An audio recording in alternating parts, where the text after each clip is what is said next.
doing the match, and the music is playing. Are you ready? X-Pac's back there, and he's gone, you ready, John? I was like, I'm ready, Sean, let's go. Let's go out. And I'm out there. Yes, Mr. X-Pac, I'm ready. We're out there to the DJ and SX music. I'm playing, I'm in it, I'm wearing my DX top. It was brilliant. I begged Maiden to slap me in the face with a steel chair. Do it, mate. No, yes, do it. That kept me out of the match for most of it, so they could do their stuff. Yeah.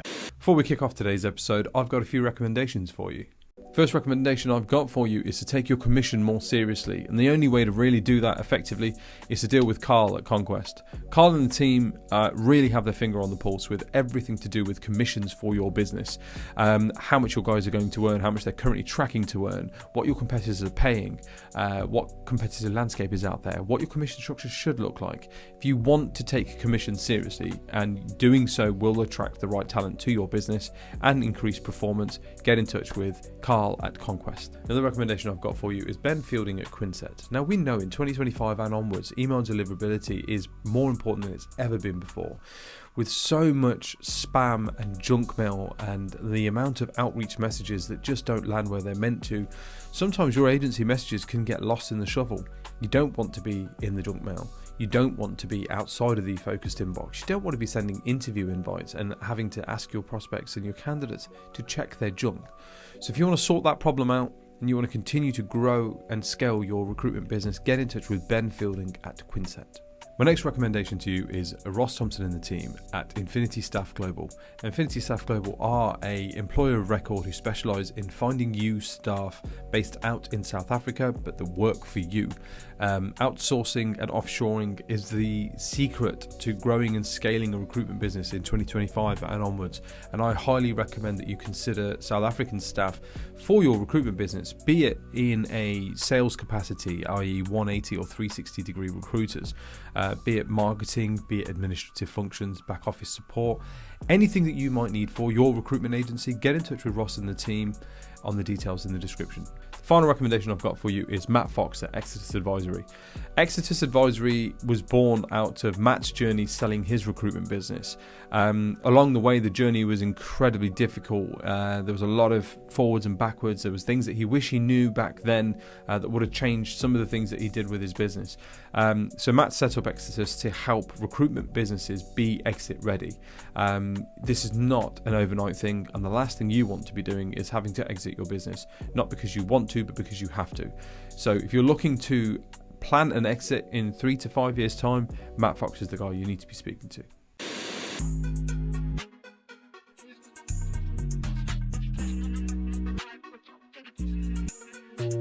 My guest today, you'll know him from LinkedIn as the sales director in a variety of different recruitment agencies as he's worked up the ranks. But this episode isn't about that. This episode is actually about his story as a founder of one of the fastest growing professional wrestling promotions in the UK. I know him as John Shipley. You know him as John Shipley. Some of us know him as the hired gun John Dunn. Yes. John, thank you so much for thank you making the time to join us and sharing your story, because I think it is a like incredibly fascinating one, in that how you can take a hobby and a passion, turn it actually into something that you can, take experiences from. And actually, I've always said, and then we did an episode with UKPW where it's the wrestling and the recruitment industry are there's so many parallels. Yeah. And I'm sure as we'll go through this episode, we'll talk about what you learned along the way and things like that. But mate, first of all, thank you for joining me. Yeah, it's great to finally be here. Mate, I'm gonna caveat this with joining me again, because this is probably something interesting for people at home to know or understand, that even with 180 episodes in the bank, even with 100,000 followers, we still fuck it up sometimes. And so this is actually the second time we're recording this podcast, because actually the original episode that we did, the file got corrupted and I didn't have a backup because I didn't do backups at that time. I do now. And so you were kind enough to come back again, and we're just going to run it again. Yeah. We're just going to run it back. Go forward again, definitely, yes. So, pro wrestling. Yes. Tell me about that. So, pro wrestling is something that I got into, kind of fell into, really, like people do with recruitment, I suppose. Yeah. That's parallel number one. Yeah. Ding, although as a kid, I did grow up wanting to be a wrestler. I didn't grow up wanting to be a recruiter. I didn't want to do that. I know recently there's been a lot of awareness around mental health and things like that, and I'm a big advocate of that and the awareness, because it was something that hit hard with me many years ago. I was going through quite a tough place, and I had a lot of time off work when I was back before recruitment, when I was in warehousing, and I remember a counsellor had said to me, John, do something you've always wanted to do. Yeah. What do you want to be? Push something, do something different. Yeah, do something for the kid in you, right? The young one that kind of feels like this version of you's let them down, sort of thing. Yeah. And I thought, well, I'm not good enough to play up front for Leicester City. I probably am now. Haven't got a striker. And I was like, I'd love to be a wrestler. Yeah. I would love to get into wrestling. I grew up following the Attitude Era, D-Generation X. I love all that. I want to get into it. So I went home and I Googled it. I lived in rugby at the time, thinking, where's wrestling in the UK? Because I wasn't aware of UK wrestling. I wasn't exposed to it. No, because we got to cast our minds about this is sort of pre-mainstream social media era, right? Yes, Facebook was about, but it wasn't quite what it is. Yeah. So I Googled thinking, maybe there's something in Birmingham, because Birmingham's a big city. Yeah. Why not? It's down the road. And then I saw the Wrestling Association of Rugby, and I thought, there's no way there's wrestling in rugby, and I'm not aware of it.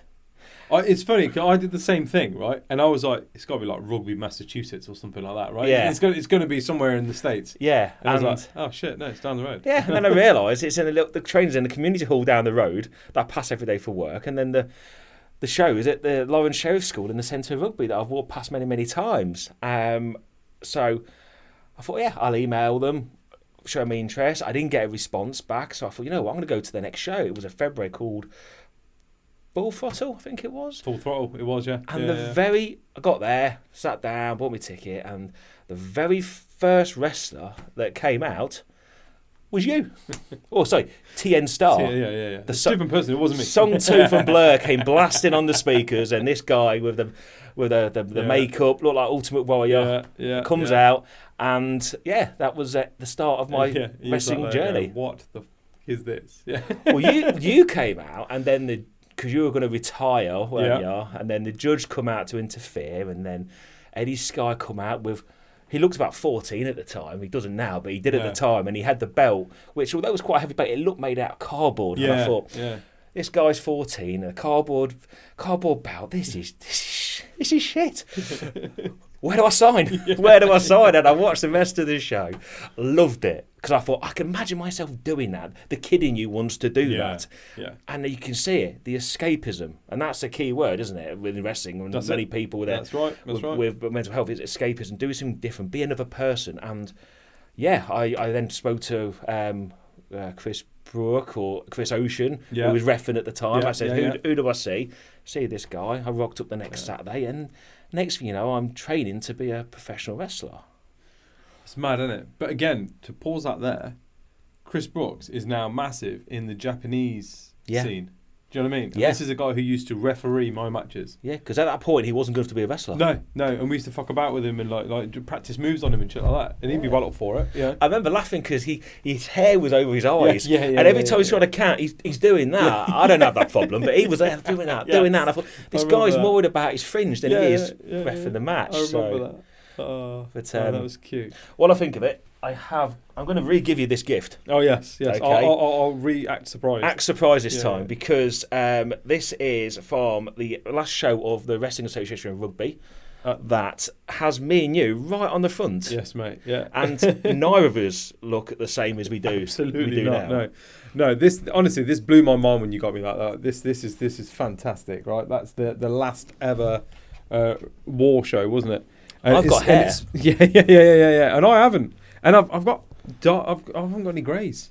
Yeah, that's the one thing I don't remember. That is I was young back then. I didn't even bother having a shave. I got me 5 o'clock shadow on. Yeah. It looks awful. But that was the vibe back then, man. It was like the early 2000s. I just think I didn't bother. I think that's the truth behind it. I got there and have a photo. All right, fine. I'm like that. Yeah. I've got a grin on my face. That was supposed to be like an angry, and as they were taking the pictures, I was just like, I can't hold this pose for that long, and they're like, no, come on, and they started laughing, and they went, right, got it. And I was like, crap, and then when they printed that, I was like, great, guys, did me dirty there. So you started training, come along, and sort of at what point then, like how long before that did you then, or during that time, did you go, I want to put my own shows on. I want to do my own thing.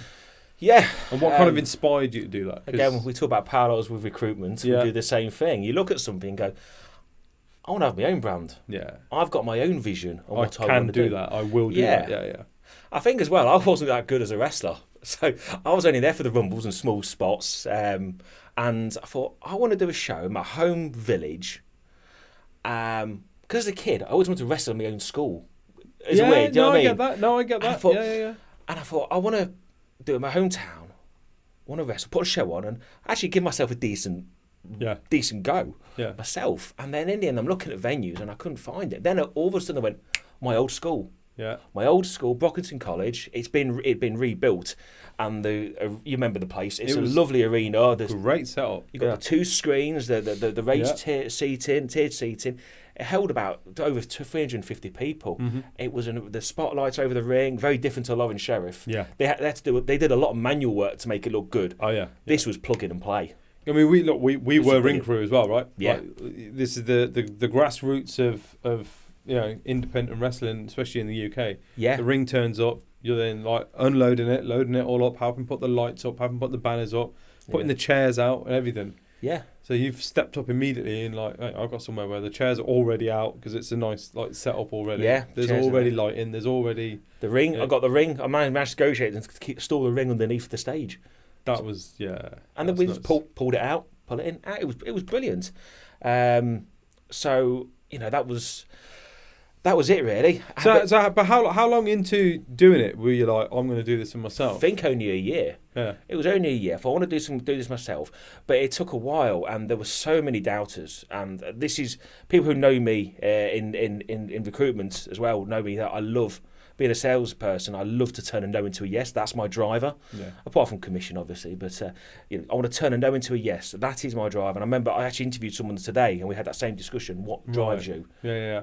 Okay, that's what it was. And a certain person, which we spoke about before, was mocking me. This can't be done. This can't be done. Here we go. Another guy's high in a room in a ring.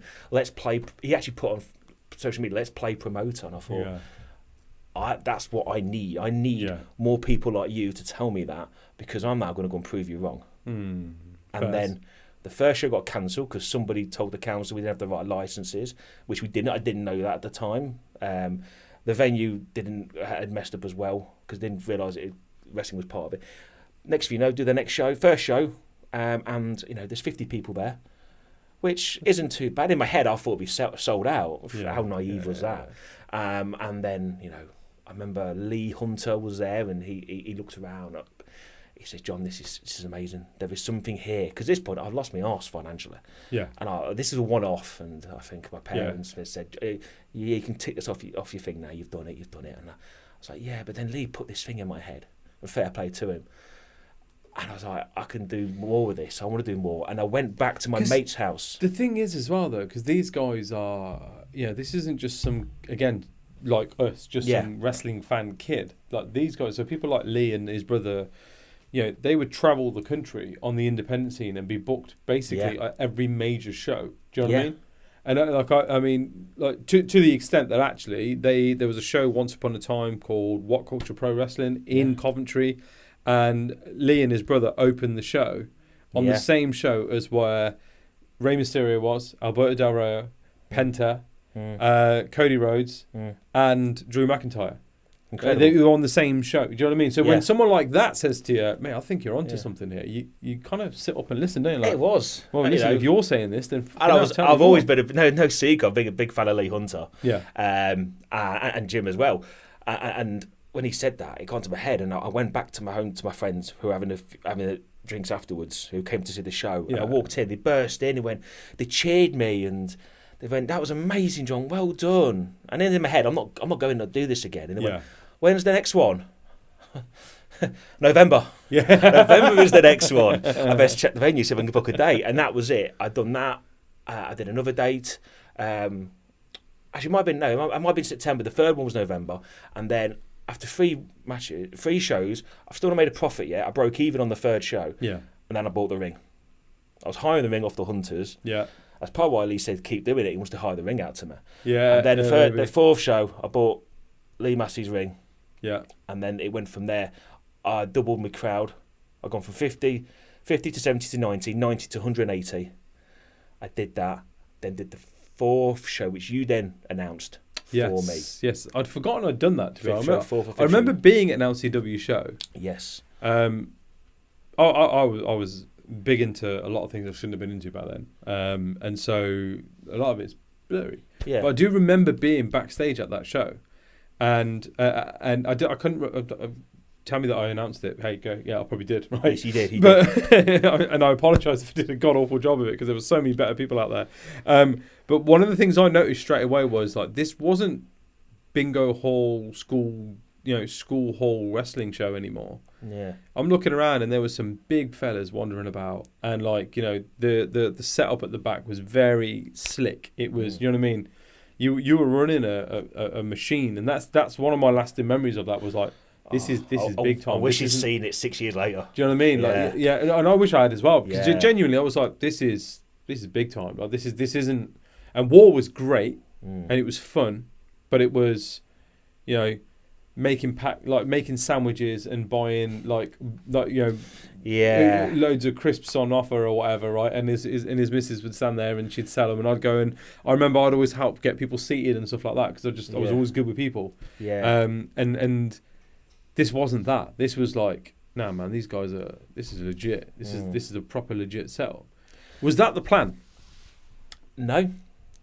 So how does this organically turn into a? Because again, what got you into it was the same thing that got me into it. I rocked up at one of these war shows, and I was like, I could probably batter half these people, without trying. And also, none of them look like wrestlers, so I don't need to look like a wrestler, and therefore I'm gonna do this. Do you know? So that was a thing as well. So. Like my career now is I didn't plan to be where I am now. No. It just organically happened. And you give me a target, that's great. What's my next one? What's my next one? What's my next one? So I wanted to start making waves there. The show after yours was when BBC contacted me. Damn it. Yes, a guy named Paresh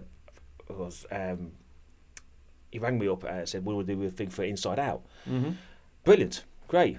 And I think I put it on the poster, BBC coming to record it, and it got that 200 people. It was massive. Yeah. It was really, really popular, and then I just got so much exposure. And then, fast Is forward. that still out there? Is that on iPlayer? It can be found? I've got it on YouTube somewhere. I did a snippet because it featured as an NGW from up north. Hull, wasn't it? They were, and I actually remember watching the parallels because NGW were great on branding, and their production value was second to none. It was a guy called Richard Dunn was running that, and I remember seeing that thinking, right, there's a benchmark for me to try and match myself. I'd had Sticks working on both of them shows, and I was like, that is another level. He went, it is, John. Okay, well, let's build to that. You mentioned about the size of the guys, to me, and I remember we had LJ Heron who come in. He come in as a fan for the very first show to see what it was like, and then he came onto the show. And my dad went, he's the first guy who looks like a wrestler. Yeah. He don't look like them 12-year-olds with cardboard belts. No, apologies, right. Sam, that's not a dig at you, mate, but we've had that chat before. He knows I've said that to his face. The belt was massive on him as well. It was. It looked ridiculous on him. It was. Yeah. It was. And then that was it. Let's go up. And then I brought the likes of Sticks in.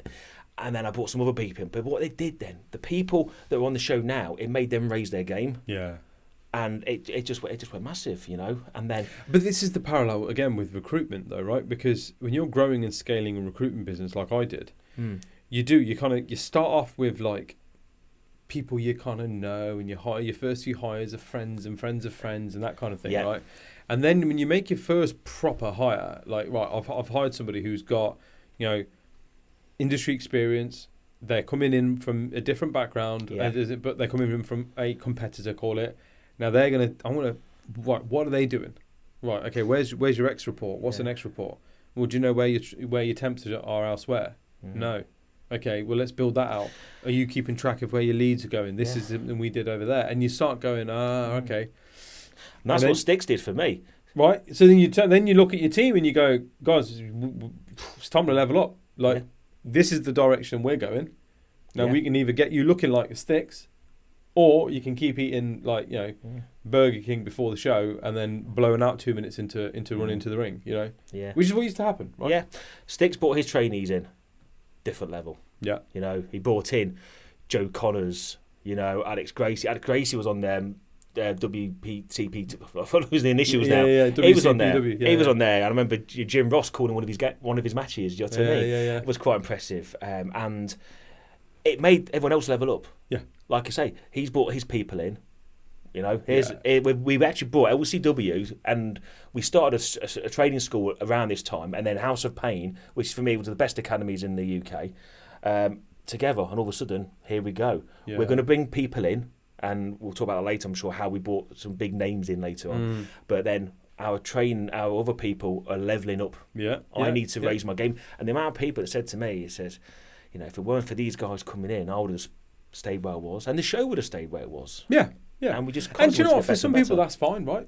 Again, Yeah. you're going to run a lifestyle recruitment business, and you're happy it just being you and your wife, and good, great. That is good. Yeah, I was having fun, and I could have left it at that. Yeah. And I know people have run shows, lifestyle business. It's a bit of fun, but then again, I wanted to open the back section of the arena. I wanted to sell out. I wanted to do this. You're setting yourself these goals as you're going along, right? Because you're kind of like, okay, look, we've got 50. I want 100. Right, I hit 100. Let me double that. Let me get more. In fact, there's more seating back that way. I want to get to a point where we open out the back. I want to get to the point where, you know, we're doing maybe a show a month, you know, and we've got, you know, like a kind of like, I completely get it, because it was the same with me with the podcast. Was like, let's see where this goes. And as it then starts going, I'm like, I want to do 2 episodes a week now. And people are like, mate, no one's going to listen to 2 episodes a week, like from the same podcast. Well, that's what we're going to do. And we haven't stopped, and now we're going up to 3. Someone's told you can't do it. This is it. Someone's told you can't do it. You're absolutely right. Yeah, it's that initial kind of, all right, I'm going to show you. And then as the journey continues, you're like, no, I'm going to continue doing this, because actually I can take this further than anyone else has taken it before. And, hey, it's fun. And while it's fun, I'm going to keep doing it. I started off with 4 shows. Yeah. War used to do 5. Yes. Right. I want to beat that. Yeah. I want to beat that. Then I made it 6 because it was 1 more. And then Stuart, judge, says, got to be careful, you'll saturate it. Well, you know, all right, fuck it. Yeah. I'll do 11. Yeah. I then did 11. And I actually booked the 12 because I was told you can't do a show in January. I booked the 12 show just before I sold it, but that was still a hit. And I was still, you know, it was working. We went to show a month. It was the first Saturday of every month because it was payday. Do you know, honestly, it's so the parallels are unreal, right? But also the do you remember I did the charity shows for a bit? Yes. I wrestled them. Yes, you did. You did, yeah. And that for me was like, if I can get into the swing of this and actually enjoy doing this, I want to be that show that is once a month. Yeah. And it's the same audience that comes back month after month, because they're like, oh, leave them with something, leave them with a little something. They're going to come back for the. Oh, I want to see him get his gone back, or I want to see her like finish this part of her sort of arc and her story. Yeah. And I used to get the same thing from the same people. Nah, ain't gonna happen. Can't do that. It's never gonna work. That became so much fun as well, because you end up like you're writing a soap. Yeah. A TV series. You know, I at the start, I think every December I'd write the next year's script. Yeah. You know, and I say, and anyone who's worked with me in my sales teams is I'll say, start at the end and work your way backwards. Yeah. What should I quote? What do you want? Let's work our way backwards. And how do we get there? That's it. That's and it. I got that from wrestling. Right? Yeah. I learned it from Max Angelis, actually. He taught me that one. He said, where do you want to get to, John? Let's work our way backwards. Let's do that. And I used to say, right, the biggest one I'd had a few drinks. It was a big surprise to people who know me. I'd had a few drinks, and I had this idea of having a ladder match. Right. But it's 2 matches in 1 match. Right. And it was the Hunters versus the Predators, Malin and Connors, for the LCW tag titles versus Styx and Heron. Same match. Same 2 matches at the same time. Right. They're not working together, but they're not working against each other. And I rang Rob Maltman. I said, Rob, has this been done before? He went, no. He went, this is crazy, but you're onto something. Right, we've now got 12 months to make this happen. Yeah. And then we introduced the Predators and the very first show of the year, the Rumble, which was the WWE's version of the Rumble, same weekend. All about tactics. Yeah. And we got it the whole way. And I remember there was a French websites reporting it as well, doing articles. Oh, really? Say there's a guy in England doing something that the WWE have never ever done. Yeah. And it was getting massive, and it was brilliant. Filming it was hilarious. I remember because I was doing the editing with all the 3 camera angles, And I purposed at one point, they're all fighting around the side, and I just put the camera angle in the ring because there's no one there. Yeah. And I thought, let's just put this because there's 2 matches going on, and none of it is happening in the ring, which I people found quite amusing. And then ultimately at the end, we got to the ending. The good guys won, and in fact, LJ Heron, the very first, which is 14 years old. It's a bit scuffed, you can tell. Found in the attic last night. It's been through it, isn't it? It's been through it. Look at that. The first LCW title. That is fantastic. You want the thumb there, right? Yes. There's a spelling error on it. There's a spelling error, yes. The heavyweight title. There is some weight behind this, mate. That is something. That is something. We got this, and I posted it on LinkedIn. I was so proud. We've got our branded belt, and the champion at the time, LJ Heron, said, "You realise it's spelt heavyweight champion." So they sent us 2 more versions, and they spelled it wrong again, which was quite annoying. So every time we had a promo photo, every champion's got it, and they're just doing that. Yeah. And it's like, there's the belt. Well, luckily, most of them had long hair, so it just covered it anyway. But for me, I'd have to use my hand. And the side plates are spelt right, though, aren't they? Yeah, it's all correct. It's just... It is. I didn't even look at it. Yeah, it's just that bit they've done wrong. Hey. But, yeah. But that adds to the charm, doesn't it? That's the thing. That's like it's a charming. It's a story about it, wasn't it? And that's one of the things, and that's our best one is that I got so proud. Took the photo and and proofread the belt. I mean, the design was correct. The guy who did it and done it properly, but. Yeah, so for the whole time, and we looked at changing it. So we leveled up on the belts. The tag belts weren't brilliant, so I got better ones, and then we bought a 3rd belt into it. And we talked about this, and I was like, no, I can't. This is the original one. Yeah. It's like the Eagle belt. WWE. They should never have changed it. And I'm like, I don't want to lose this, and we never got rid of it. Oh, yeah. Well, that's sentiment, isn't it? Yeah, that's the thing. It is. So the storyline was, again, it spent a whole year, and we were like, let's make them happy, let's make them sad, you know. And I remember at War, their motto was always to send them home happy. Send them home happy. That's a Vince McMahon. That's a Vince McMahon thing. Yeah. But then I thought, no. How many times do you watch EastEnders or Emmerdale? Or, dum dum dum. Yeah. Oh shit! I want to watch that. No. Oh, I know. I've got to come back. I've got to wait till next week. Yeah, I've got to come back now and watch. I ran out of recordings. I've Sky Plused them all, and I ran out. I have genuinely got to wait. I don't want to do that. And we did the same thing. And Christmas was my favourite because I'd rotate it. And one Christmas, they're happy, and I play the Die Hard's "Let It Snow, Let It Snow," and only half the audience got that reference. But I was like, yeah, here we go. This is the nice ending. The year later, I'm sending the kids home crying. Yeah. And my mum could never get her head round that. I says, John, what you doing? I says, you wait till the new year. They're all going to come back, and they all did because they want to see what happened. No, they want to see the good guy get his comeback, and they want to see the bad guy get his comeuppance. Right? It's a very simple storytelling. Like boy got to play promoter. Yeah, did a pretty good job of playing promoter. I did. Yeah, I mean, I only wrestled for I had the company for 6 years. I only wrestled for the first 2. We got to the second. This is fascinating because actually not many people have this level of self-awareness. Yeah. You try and do it all, right? Well, yeah. I mean, to be honest, and this is another thing, talking about recruitment, trying to do it all. Yeah. But scale up your own business, and you have to accept, you know what, I can't do this myself. I've got to bring new people in, new directors into the company to help me do X, Y, and Z. I can do all of these things, but I can't master all them things. Yes. And I was the same thing. I got to the 2nd year anniversary. We'd open up the back section. Mm-hmm. Marty Skirl had just come in the main event. Yeah. He did about 3 shows for me, but this was the first one. This was my first big name. He's just done TNA boot camp. Yeah, that was brilliant. And there was I had 3 cameras, 2 cameramen, and there was a problem. And I was in my wrestling gear, and I couldn't go out there to sort it out because I was the bad guy. I was the hired gun John Dunn. I was this bad guy and bad wrestler.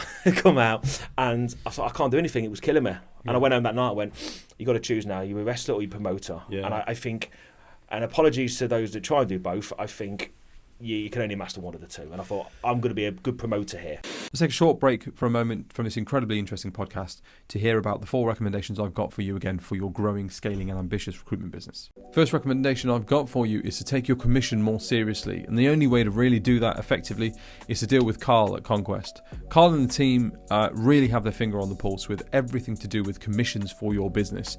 How much your guys are going to earn, how much they're currently tracking to earn, what your competitors are paying, what competitive landscape is out there, what your commission structure should look like. If you want to take commission seriously, and doing so will attract the right talent to your business and increase performance, get in touch with Carl at Conquest. Another recommendation I've got for you is Ben Fielding at Quinset. Now we know in 2025 and onwards, email deliverability is more important than it's ever been before.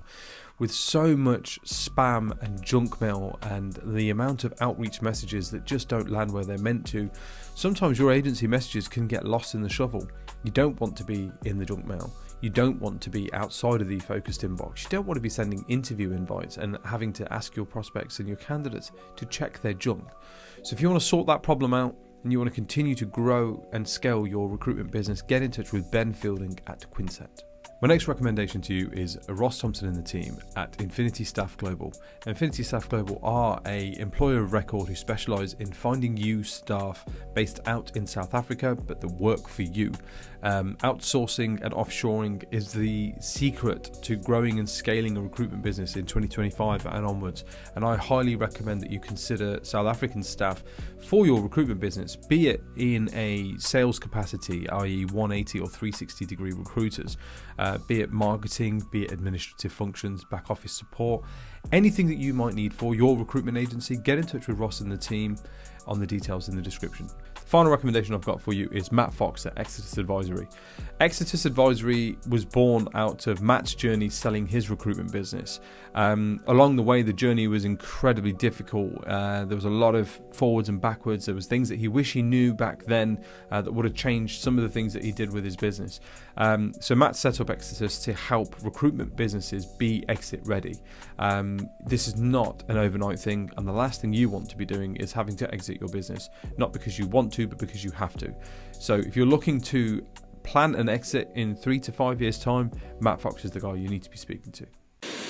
Oh, I wonder if part of the decision is the fact that this self-reflection piece of like, listen, I'm not that good anyway. It's not like these people are here to see me. No. They're here because of me, Yeah. and the show wouldn't exist without me. I don't need to be the lead singer of my band. I can stay. You know, do you know what I mean? And that was it. And a lot of people, I think, certainly in that this is more generic in business though.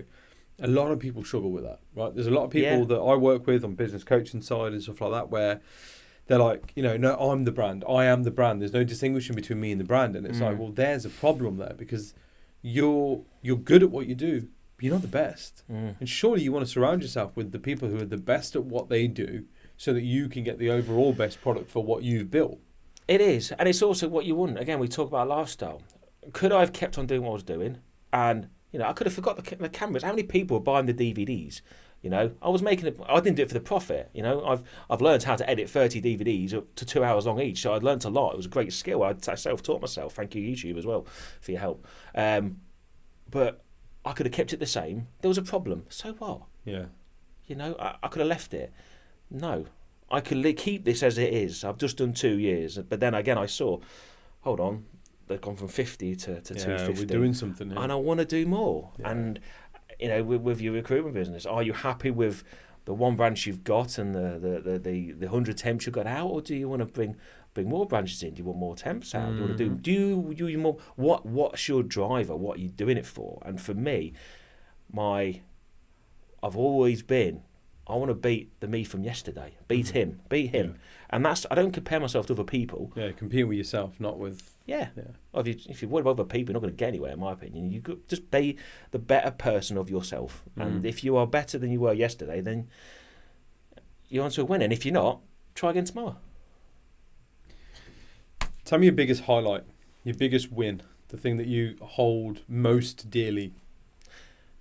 In which subject? Wrestling or in life or in everything? Let's go wrestling. Let's go LCW. LCW. Yeah, because this is Founder Diaries, to talk about your story as a founder. And then I want to know about life outside of work, life. So in wrestling, for me, it's got to be 5 years in, I got to wrestle with X-Pac from WWE. Still blows my mind, that does. It still does mine. You know, when I first started this, and Simon Platform War helped me out, and he says, "Do you know what, John? We can help you get some imports from the States." You know, he says, "I think I can get you bushwhackers." I was like, "Bushwhackers? That's random, but all right, I'm okay, Simon. I can't afford that, mate. I'm making a loss." But yeah. And also, they're just going to walk down the ring, and do this. that was it. But then all of a sudden, yeah. then I remember Southside, they were spending a lot. I got friends with Ben Old, and he was doing a lot of stuff. And I was like, this is great. I can't afford this. This is massive. But his audience was different. His was, I'm into the internet fans and the hardcore fans. Yeah. And if you want to see a big name, you go there. Mine was, it was for the families, the kids, the people growing up. The people in attendance versus, because it wasn't as though you were live streaming the shows and stuff like that, which a lot of these guys do to get that revenue in. If you go to some of the shows that's there now, my legacy, there's guys wrestling there now that came at 10 years old. Mad. And I'm so proud of that. And I'll go, you know him? Yeah. He was sat there. And I'm so proud of that. And I walk in now, even people there recognise me as a kid, go, "All right, John." Yeah. I was like, I sold the business 9 years ago. Yes. 9 years this month, I sold the business, and people still recognise me when I go in. And it's not an ego thing, but it made me feel proud of what I was doing. It's not an ego thing. No, it's a legacy thing. It's like people give a shit about this. Like even though they don't have to. Yeah, definitely. So for me to bring something like X-Pac in was a big thing. Yeah. We're making the money, we're getting the fans. Now let's go to this. And I said, and Ben said, "Do you want to go over on X-Pac? We're going to fly him in from the States." Yeah, I'll do that. I've always wanted to be, and that was the thing. When Simon said about the bushwhackers, I went, "Wouldn't it be amazing if I had someone from DX in my show, the Generation X?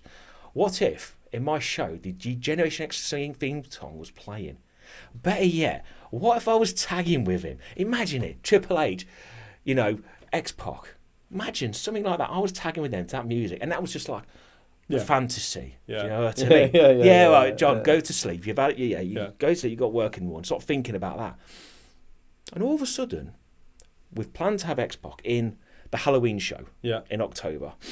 6 months prior, well, before then, we've started a story again. We started this storyline where I've lost the Max Angelus is starting his own little stable, and I'm losing the company. If you Google Max Angelus attacks John Shipley, you'll see I'm the owner, John Shipley, the character, the good guy. He gets attacked by Max. He steals my car and drives off. The amount of people that felt the venue thought it was real. It was brilliant.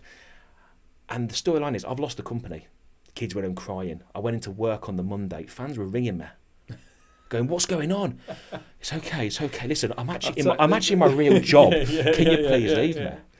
There's nothing as queer as folk, right? In pro wrestling fans are the funniest people. Yeah, and this whole thing was set up, right?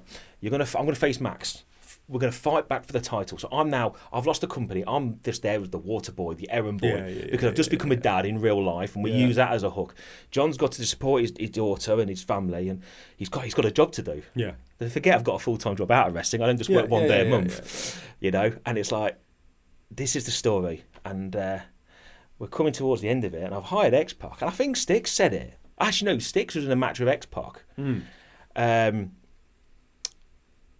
And it was, they called themselves Styx Pack, they called themselves, which was brilliant. Yeah. And they did a great match, and then I'm filming a video of X-Pac, and Styx went, why don't we all do one together? What do you mean? I went, let's do it, bring him in. Put me and X-Pac together. I love working with him. You join, get Max in his stable, we'll take him on. So it wasn't even my idea. I think Styx says. So Styx, if you said, tag of X-Pac. Yeah. I was like, what? Just having him here was enough. But yes. Because I'm not going to book myself. That's ridiculous. Yeah, and also you're like, it's unfair for me to tell everyone else to level up, bring in all these really good people, except the fact that, hey, I ain't as good as these guys, so I'm probably better off doing this part of the job. And then kind of be like, also, I do want to get involved. By the way, yes. I never put the belt on myself. I can be proud of myself of that. But you're right. And I was like, this is brilliant. So we did the storyline where, I'm trying to get the company back, and Styx is getting involved. I'll support you. We need a third person. And the video plays, and X-Pac says, I'm going to be there. And it was just amazing. And I remember we're doing the match, and the music is playing. Are you ready? And he's X-Pac's back there, and he's gone, "You ready, John?" I was like, I'm ready, Sean, let's go. Yeah. Let's go out. And I'm out there. Yes, Mr. X-Pac, I'm ready. We're out there to the DJ and SX music. I'm in it, I'm wearing my DX top. It was brilliant. I got so excited. I begged Maiden to slap me in the face with a steel chair. Do it, mate. No, yes, do it hard. I was the adrenaline rush. I got smacked on the head and knocked out.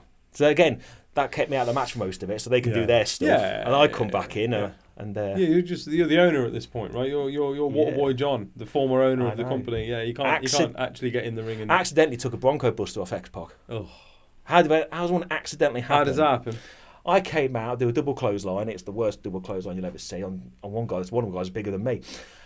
I've then been chokeslammed, and I've fed off to the corner, to the side of it, and I've gone underneath the ropes. Barricade's gone to the corner, and he's taken the Bronco, and the rope is choking me. And I'm like, I didn't think this through. But I'm not wrestled with X-Pac before. I forgot not to feed to the ropes when there's a Bronco Buster going on. Yeah. But hey, it was mate, that's brilliant. It was great. I love that. That was the highlight, and that's the end. And I remember afterwards, my family said to me, says, "John, what's next?" And I genuinely said, "I've completed it. I've And I sold it the following year. I completed it, and we did some other shows. I think the 5th anniversary show was probably one of my best ever shows, or the one after that actually. There were two massive shows. I remember thinking, I've made this product so good. And everything about it, the branding was good. We'd mastered everything, and it just got to a level when I met someone else. It was now my wife Lisa, and that's with her. And I met her kids, and that's when the next chapter of my life comes on. And so you see, what's your next biggest highlight is having my family. So it actually molds into it. I've completed wrestling. We've done it, and I sat back in the next year. Because I felt no pressure, I think I excelled more. And then I met her, and then I realised it's time to move on. Yeah, I've done what I was supposed to do. Rob Maltman said to me, in the UK, people can't sell wrestling shows. Can't I now? Okay, you tell me that again, Rob. People should just stop telling you shit, right? Well, no. So, someone should tell me I can't lose 3 stone then. Yeah. Maybe try that. Okay, so I sold it. Yeah. I remember I was on like my 5th day with Lisa, and I was like, I sat down and says, "I'm thinking of selling the show. What do you reckon?" And and she's not a wrestling fan. She didn't say don't do it. Yeah, no. But whatever you want to do, John, that was it. And I knew then it's the next part of my life. And now I think in a couple of weeks we're going to go down to the show. It's not LCW anymore, but my wrestling. What's it called now? Elevation. Oh, of course it is. Yes, Elevation. So we had a wrestling school that Xander Cooper started. Yeah. And this is the next bit. I want the legacy. I want the trainees of the new wrestlers. I'm trying to do that now at Extra Recruitment, bringing the next lot of salespeople to the new wave of people. I did the same with wrestling. I want to bring the next lot of wrestlers in and see them excel. And now they're there now, and I'm going to go down there in a couple of weeks, and I'm watching Lee Hunter in the main event. Nice. Go full circle. And I've seen guys in that show that have been to my school who have actually been in WWE. I've seen them, I've seen Tyler Bate, who wasn't in the school, but Tyler Bate was in my show. I've seen him at WrestleMania. Yeah. I've had some big people there. Tony Storm, before she made it big, she was wrestling for me. Did 2 shows with me, I think it was. And so many big people they've done. Gable Kidd has done so big as well. Joseph Connors, and apologies to those I'm missing off. There's just loads that have done great things, and it's just nice to see it all grow. Yeah, mate, that's wonderful, isn't it? That's wonderful. Let's talk about some of the lower points, though, because everything's been very. Because look, at the time, I'm sure things weren't always as easy as they are when you look back with rose-tinted glasses and hindsight. Tell us about some of the low points, some of the times where you were like, oh crap, like I don't know what I'm going to do here, or don't know what, like, do you know what I mean? And the idea here is, I suppose, to get an understanding that, like, not everybody has it like bosh, success. You know what I mean? Like, people do fail and people do fuck up on things. Well, you know what? That's a really good question, because maybe my memory has only remembered the good stuff. Yeah. Maybe people do that about exes sometimes. You remember the good times when you miss them. No, it's true. Yeah. I only remember the good stuff. But when you say that now, I look at when I say the bad stuff. Let's talk about how people running a business as well. It's because you can't please everybody. No. And it's you have one I have my vision, and it's my vision. And one thing is, about then I did everything. And I look back to what Joe's doing with Elevation now, and I'm jealous because he's got people doing all the things I used to do, and I go, oh my God, I wish if I had done what he's just done, I could have done so much more as well in terms of the value of the show itself, and I was in awe of that. But you've got all these people, and as I said, you think about yourself. Every wrestler, every person in the job thinks the company is about them. So every wrestler goes in going, I should be main event. I should win my match. Yeah. I should have the belt. I should do this. I look back and I go, no, you shouldn't, because I'm looking at it from an objective point of view. Yeah, bird's eye down. I've also got a different opinion. You know, there's some wrestlers that couldn't get booked on other shows, right? But I look at them and go, but you are perfect for what I need. And there is one, Chris Tyler, right, who is an absolute brilliant wrestler. He was incredible. He'd shot up through the he was quite young, and I remember seeing him as a 15-year-old wrestling. It was a Kurt Angle rip-off of these medals. He looked with the Justin Bieber hair. But then all of a sudden he turned 18, 19, he'd grown up, and he looked amazing. He was an amazing wrestler. And I remember I'd done this match, and I went backstage and went, that was absolutely incredible. I'm so in awe of what you've just done. And I remember I said, I've got nothing for you for the next show. Sorry about that, because I've got this whole story and I've got this vision. That goes to that goes to that. And I remember being criticised because someone else had heard the conversation, right? And he put it all over social media. And it's like, what the fuck is this? Oh, you're the best. I've got nothing for you. And I'm like, well, hold on. You've just took me out of context there. And all of a sudden people were criticising me openly and live. First of all, why are we doing this out in public? This is behind the curtain stuff, this is. And I was struggling thinking, you don't know what my view is. Yeah. This lad is amazing. He's a great wrestler. He's a great talent. But right now, the crowd doesn't need to see that again next month because they've seen it. He's better off doing it down the road somewhere else. They haven't seen it for a couple of months. They need to move that talent about. But that was my view. And, you know, it was hard pleasing everybody because everybody wants to be given the promotion. I want this opportunity. I want this. I want that. And when you're young, you know, you want to be everyone's mate. You want to be liked by everybody, and therefore you try and do as much as you can for everyone. And the fact is that when you do go out of your way to help people like that, they don't appreciate it anyway. No. What they do is they'll point out when you didn't do something for them. You know what I mean? Like they become so accustomed to being able to go, oh, John, do us a favour, chuck me on the next show. And you go, yeah, cool, man. Yeah, cool. So I'll figure something out. And then the minute you say, nah, look, I've got nothing for you, it's like, what do you mean? We spoke off camera last time I was here about a friend that I lost. Yes. Not lying, we fell out. And I liked him, and he was at the show. He didn't level up. Yeah. He saw the House of Pain competition come in, and I remember he come to me with a ridiculous idea. I don't know if you remember. Me and Robbie X will be the next Deez and Shawn Michaels. Yeah. I'm thinking, in what level, in what universe does that look like anything like that? You're nothing like Kevin Nash, and he's nothing like Shawn Michaels. And it blew out of proportion because he just felt I was there to stop him in his tracks of doing what he was doing. I was like, I'm really not. I'm just telling you something you don't want to know. And you know, when you are the guy at the top, the guy running it, you one of the losing friends. It's the same as running a recruitment business, mate. You know, the number of times I would have some of my staff come to me and be like, I want to move off this desk and I want to move on to that desk. They're smashing it. I could do much better. I want to make more money. I want to be on that desk. And I'd just be like, no, because you think you're better than that person at what they do, you know. But that market is suited to that recruiter because of the way they are. It's not suited to you. And then you're the arsehole for, you're holding me back. You're keeping me down. You're putting the ceiling on me. Like, okay. You've got to do what's best for business, which the term is used a lot, isn't it, in both industries. It's what's best for business, you know. And this is the thing. It's like, listen, like, Okay, cool. I'll book you as the next Shawn Michaels and Diesel. The crowd ain't going to buy it. No.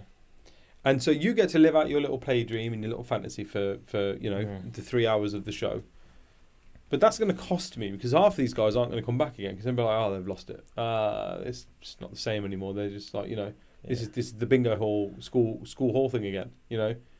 They're trying to force us to believe something that just isn't believable. Yeah. But a lot of people, unfortunately, yeah, you're right. They lack that objectivity, but also kind of self-reflection piece to be like you did, right? Where I'm like, I'm just not that good. I don't need to be doing that and this. Actually, I'm better at this. So let me do that and do that really well, and leave that, the front of the camera stuff to these guys. Yeah, well, funny enough, I've had the same conversation with some of my guys at work about the whole 360 debate. Oh, okay. Because I'm a big advocate of salespeople like to do sales, they don't like to do service, and vice versa. Too many people go, you know what? Let's put you on doing service and sales. Then what you're going to have is you've got someone who doesn't want to sell trying to pick up a phone, and they're making a call for call's sake. That's it. And they're going to half-ass it, either side. And a conversation that was said today or this week was, they're not. Someone said to me, why are they not asking the right questions? Because they don't care. Yeah. They've ticked that box. I've made the call, decision maker call. Great. They don't care if they're brought on because they're not tasked for it because they can hide behind service and sales. So one of the things that I'm trying to bring, and I brought it at my last place, is the salespeople do sales because they want to sell. Mm-hmm. And they can't hide behind anything else. When sales are looking bad, you can't hide behind service. Yeah. And on the service team is, don't worry about making a call because you're going to do what you're going to do it. They're going to bring it in, and you're going to then build that desk, and you're going to help it grow because that's what you're good at doing. That's it. And it's the whole. It. And again, I wasn't even thinking about that till you just said about the whole promoter wrestling thing. Why not? Why be the jack of all trades and master of none? Exactly. It's funny. I had this exact conversation with somebody on stage at Expo because she was sort of very much around building out a recruitment business with 360, and I was like, and she's like, because it's just not enough good 360s, and we want to really kind of push that, and I've gone like, respectfully, I openly disagree with you. Like, I just don't think that's a model that works because you're making people do shit they don't want to do. You should always have the best people in the best places for them. Get people doing what they want to do, and they'll be fucking good at it. Force people to do the things they don't want to do. Guess what? They'll half-ass it, and then you sit there and scratch your head and be like, "What's happening? I don't understand." I've had the comment a few years ago was, "John, I bought such and such in. Yeah, she's 360. It's great. I got 2 for the price of 1." No, you've not. No, you've not. No, you didn't. I'll tell you that for nothing. Yeah, they'll get nothing for the price of the price of 1, and that's the thing. And I know in the past I've spoken to certain people of recommending branch managers. This branch manager is great, and the response is, "Yeah, but they can't sell." I'm not asking you to recruit for selling. I'm asking you to be a branch manager. Yeah, I'll look after the salespeople. Can they keep my branch running? Yeah. Are they going to motivate? Are they going to keep compliance in check? Are they going to keep the admin function running? Are the temps getting paid on time? Because that's all shit that I ain't got time to do because I'm so good at the business development side. Yeah. You want me business developing, I don't need to be doing all this other shit. Yeah. So hire somebody to do that. It's a very antiquated model in recruitment. But you're right. The our time in independent wrestling promotions and stuff like that, people like us have picked up a lot in terms of trends and putting people where they're best. You have a duo who are a great tag team. And they want to break up and they want to go solo and single. And for a fact that the guys they're not going to buy into you. Nobody wants to see you two alone. Nobody wants to see just you or just you. And as a booker, your job is to be like, listen, I'm going to tell you straight up, like, this ain't happening. Not in here. I nearly did that to the Hunters, by the way. I nearly broke them up. I couldn't do it. See, I did for the the WWA shows that I put on. Yeah. I had Lee step into a singles role, and then I booked Jim with Chris Brooks, and I made him a honorary Hunter brother. And they've done the odd single stuff, but bear in mind they've been 5 years invested at this point. 5 years, 11 times a year. I used to call them Harlem Globetrotters. Yes. That's what they were to me. Hunters come out, they win. Effortless. No one cares. Because they can wrestle the air, and it become a 5-star match. Yeah. And I remember saying, I'm going to separate them. I couldn't do it because it might only be me that wants to see it. Yeah. And because and the thing is, the sadistic side is like, I wonder what they'd be like and against each other. I want to send people home crying, but not to the detriment of my entire company. No, and that's when I had to draw the line. I was like, I can't do it. I broke the Predators up, but they wanted to do that anyway, and that worked well. But yeah, I couldn't. That's a horrendous name for a tag team, by the way. The Predators. Yeah. In looking with the 2025 lens on it, that's a horrendous. I would not want to be in a tag team called the Predators. Do you know what? You know what I mean? Until you said that, I didn't even cross my mind. No, I know, because you were thinking like back then mentality. Well, this is 10 years ago. I sold it 9 years ago. So over 15 years ago, I knew of them. I hadn't. It's. I'd be if the Predators are on a show. And I'm there. I'm shouting. They're here to meet 14-year-old boys. That's what I'm shouting. Predator's not good for a family-friendly show. yeah, absolutely. Yeah. Probably not the best. Maybe. Who knows? Well, luckily, their ability was a lot better than the name of the name of their tag team. So.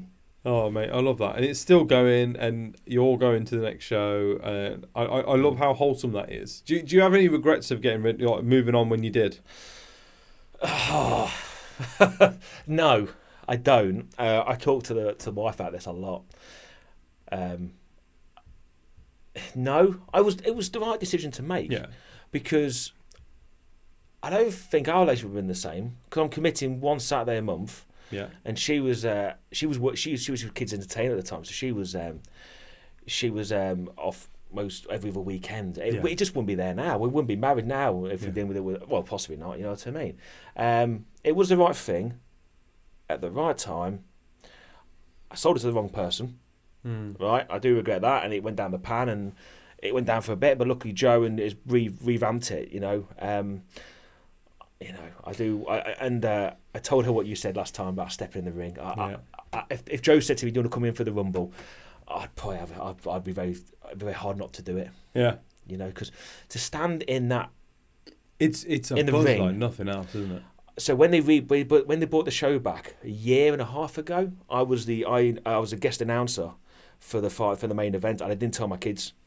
So we got there, and I've snuck off. I'm just going to the toilet, girls, and okay, fine. And I've gone round there. I've put my jacket on. The guy who started this whole thing, John Shipley, comes out, and people still remembered, which was weird. That's beautiful. I looked to the left. They look at my kids' faces, like, "Oh, Dad, you've done that." They're embarrassed. Yeah, I knew you were doing it. Yeah, no one goes to the toilet twice in 5 minutes. Well, one was legit, and I just heard all the crowd. I was like, that was good. And do you know? I look back now though, being in the ring with a microphone, off the cuff with people. Wow, but that's done for my sales techniques in the past in terms of presentation and stuff. It taught me so many things. I did my wedding speech off the cuff. Yeah. No notes, no nothing. Same. Just went and did it. Yeah, exactly. Got a promo. It wasn't a wedding speech. It was a promo. Jim Cornette taught me. He says, if you tell yourself it's going to be shit, it's going to be shit. And I say that to all my team. If you tell yourself it's going to be shit, it's going to be shit. He says, give yourself some key points, what you want to get across, and how you want it to finish it. And I did it. That's it. And that's it. And I, no disrespect to anyone else, but I've seen people with a speech and they're going, yeah, so thank you for coming. I looked at them. It's one thing that Simon always taught me. Hulk Hogan was not a great wrestler, but he looked at the crowd. Yeah, it's the face you sell. Look into the eyes. Look into the crowd. Look at everyone you're talking to, and look. And they said, look at the four sides. Or if you're a free side, look at every area of the. Yeah. Don't stand with your back to one side, right? Yeah, move around the ring, make it yours. It's a presence let thing. Let them see you, and it's how you also when you talk to people when. You look them in the face, look at their eyes. Yeah, make them feel listened to, remembered, make them feel valued. All these things are sales techniques. They're all business development techniques. Yeah. And I stood own there. the room when you walk into it. Be present. Be gracious and all those little things. Like even stuff like, do you remember when you go back to like wrestling training and they're like always feed to the left. You land, roll to the left, feed to the left. That sort of stuff. Just sort of, it's for whatever reason, because of the way I'm wired, embeds itself in my head, right? But so does things like when someone new enters the room, stand up. Yeah. If you're sat down and somebody's talking to you, stood up, stand up. Yeah. Little things like that. Yeah, might not mean a lot to you, or you don't think they mean a lot, but people remember that, and they'll go, And he it's was an soft incredibly skills. kind person. He was an incredibly engaging person. Yeah. And it's those little things that I think sometimes get lost in nuanced kind of, you know what I mean, over time, and we don't really think too much about it anymore. And I worry that actually the people who trained us imparted all this wisdom on us. It's almost our duty to pass that on to the next generation, and I don't think we always do. No, possibly not. But then I suppose with wrestling, I didn't. I suppose I did to an extent. I still talk about looking people in the face. I took those bits from the wrestling side of things. You take snippets of it. Yeah. Because when we first joined, it was feet to the right. Yeah. And they come back. They went somewhere. They come back, guys. We've been it's feet to the left. It's feet to the left. Yeah. And it was like we've been saying it wrong the entire time. So it's but you do it. And I remember at House of Pain. I remember going to there once, and the sticks had got around the wall. You don't practice till you get it right. You practice till you don't get it wrong. Mm. Yeah. I've always thought that's brilliant. I like because that. I'm not going to do something until I get it right. Yeah. Do it to your negative, and things like that. It's become you don't think about it because you're not getting it right. You're not getting it wrong. Yeah. And I think that's a great thing. I've always took that under a wing. Mate, I absolutely love that. Leave us with some parting wisdom, some words of inspiration, something that you maybe live your life by, something that other people can kind of take away from your journey.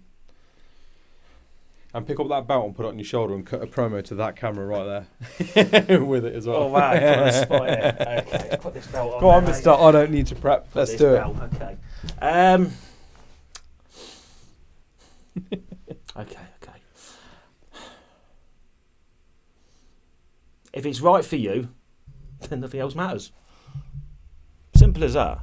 You know, what's right for you may not be right for other people, but if you're confident and you have conviction in what you're doing and what you believe, stick with it. And that's it. No one has told me what to do. Who's told you what you can't do? Yeah, sounds like the wife does that. Yeah.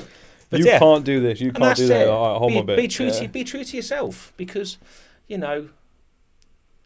again, if I go back to wrestling, Jim Cornette said, if you tell yourself it's going to be shit, it's going to be shit. It's going to be shit. So when you walk out into that ring, right, and the thing from WWE was when they started Raw Live, if you slip over, it was meant to happen. Yeah.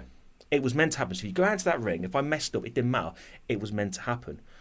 And the same thing when I'm doing a sales pitch. Believe in yourself. Have conviction. Mm-hmm. Have conviction. Because if you don't have conviction, you're not convincing and you're not going to get anything across. No. You might, in your head, believe in it. But if you don't demonstrate out to them, and it's the same thing. And, I will say to my team, but have conviction in yourself, believe in it. Because if you tell yourself it's going to be shit, it's going to be shit. And I love that. Yeah. Mate, I appreciate you, man. I Yes. appreciate you coming back to do this again as well. Yeah, no worries. Second time was definitely better, much more flowy. Yeah, definitely. Because I think part of the problem, part of the mistake we made last time was we spent about an hour and a half just catching up. And then we've gone over basically everything, and now we've got to pretend to do it again on a podcast. But no, I'm glad that we did this. Guys, that's all from us. And another episode of RecTalk and Founder Diaries. New episodes drop every Wednesday and every Friday. Thank you for liking, sharing, subscribing, doing all the cool shit that you guys do that allow me to do this cool shit for a job. We'll see you again. Ciao. And that's the end of another episode of RecTalk. I hope you enjoyed that one thoroughly as much as I did recording it. And I'll leave you with my 4 recommendations that I gave you at the start of this video and in the middle. Get in touch with these guys. They know what they're doing.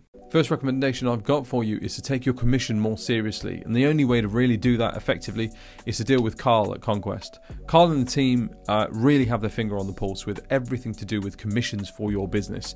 How much your guys are going to earn, how much they're currently tracking to earn, what your competitors are paying, what competitive landscape is out there, what your commission structure should look like. If you want to take commission seriously, and doing so will attract the right talent to your business and increase performance, get in touch with Carl at Conquest. Another recommendation I've got for you is Ben Fielding at Quinset. Now, we know in 2025 and onwards, email deliverability is more important than it's ever been before. With so much spam and junk mail and the amount of outreach messages that just don't land where they're meant to, sometimes your agency messages can get lost in the shuffle. You don't want to be in the junk mail. You don't want to be outside of the focused inbox. You don't want to be sending interview invites and having to ask your prospects and your candidates to check their junk. So if you want to sort that problem out and you want to continue to grow and scale your recruitment business, get in touch with Ben Fielding at Quinset. My next recommendation to you is Ross Thompson and the team at Infinity Staff Global. Infinity Staff Global are an employer of record who specialise in finding you staff based out in South Africa, but that work for you. Outsourcing and offshoring is the secret to growing and scaling a recruitment business in 2025 and onwards. And I highly recommend that you consider South African staff for your recruitment business, be it in a sales capacity, i.e. 180 or 360 degree recruiters, be it marketing, be it administrative functions, back office support, anything that you might need for your recruitment agency. Get in touch with Ross and the team on the details in the description. The final recommendation I've got for you is Matt Fox at Exodus Advisory. Exodus Advisory was born out of Matt's journey selling his recruitment business. Along the way, the journey was incredibly difficult. There was a lot of forwards and backwards. There was things that he wished he knew back then that would have changed some of the things that he did with his business. So Matt set up Exodus to help recruitment businesses be exit ready. This is not an overnight thing, and the last thing you want to be doing is having to exit your business, not because you want to, but because you have to. So if you're looking to plan an exit in 3 to 5 years' time, Matt Fox is the guy you need to be speaking to.